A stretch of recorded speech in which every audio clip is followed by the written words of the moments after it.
Nigerians on a daily basis lose millions of naira to fraudulent investment schemes that continue to permeate the country's landscape. In this report, TVC findings reveal that many more will still fall prey while these Ponzi scheme operators cash out big.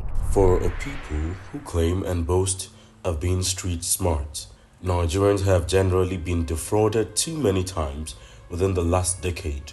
Before you judge the victims, watch and check if you wouldn't have fallen for these scams too, especially at those times.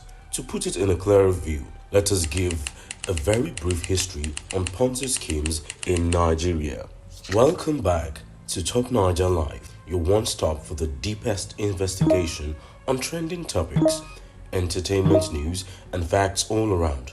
Obviously, this so-called get-rich-quick opportunities have lured in millions of Nigerians over the years, often with devastating consequences.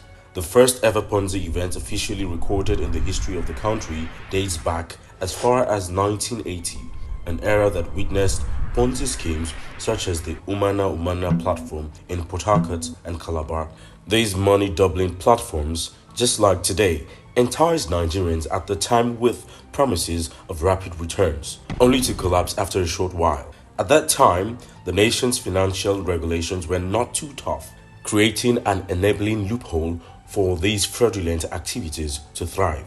But as the financial systems evolved, so did these deceptive practices. Fast forward to the year 2015, Nigeria experienced arguably its most prominent and impactful Ponzi scheme incident, known as MMM, fully known as the Mavrodi Mondial Movement, created by a renowned Russian financial criminal, Sergei Mavrodi.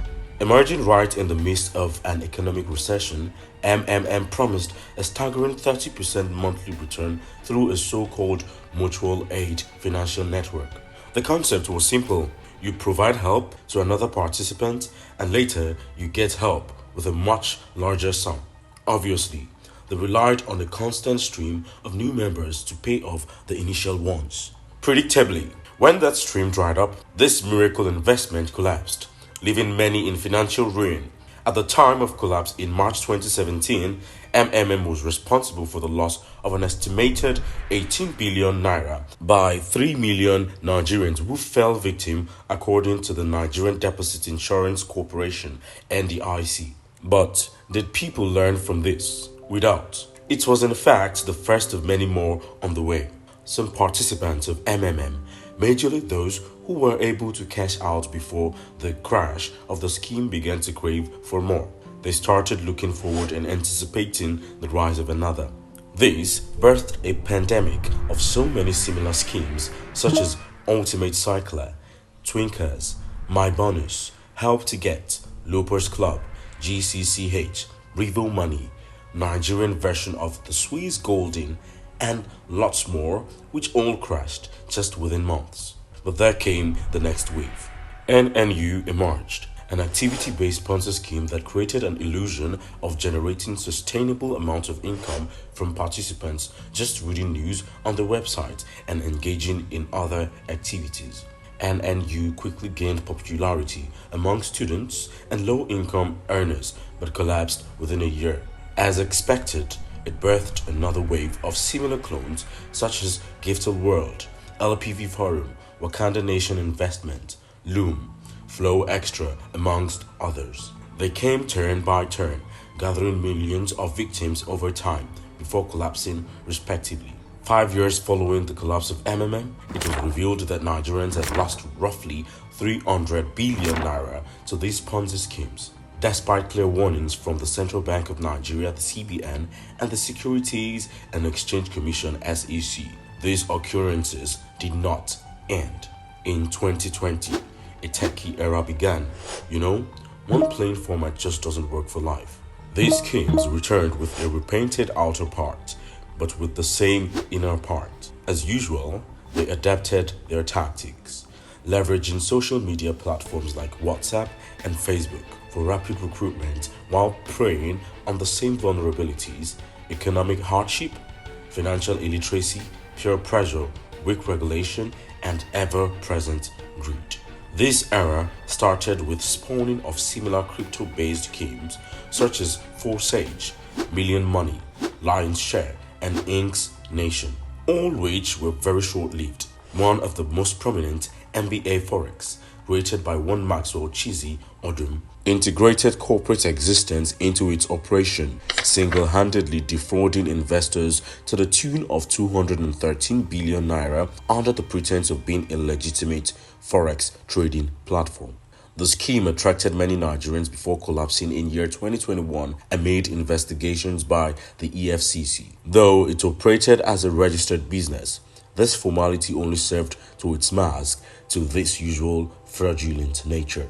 In the midst of all this, NNU returned with a version 2, coming back to obtain from those who escaped at first, while bringing along new clones. That same year, Rackstarly emerged but faced a slow growth based on the dangerous history set by the previous platforms similar to it. However, Rackstarly went on to gain traction partly due to endorsements by top Nigerian celebrities who featured in their promotions. But as expected, it crashed within few months of operation. Around the same time, Chinmark Group claimed to be a conglomerate of real estate and hospitality to attract their victims. Ovayoza Farm Produce Business, Exim Exchange, Kala Finance, and so much more followed immediately, taking advantage of this fresh tech boom.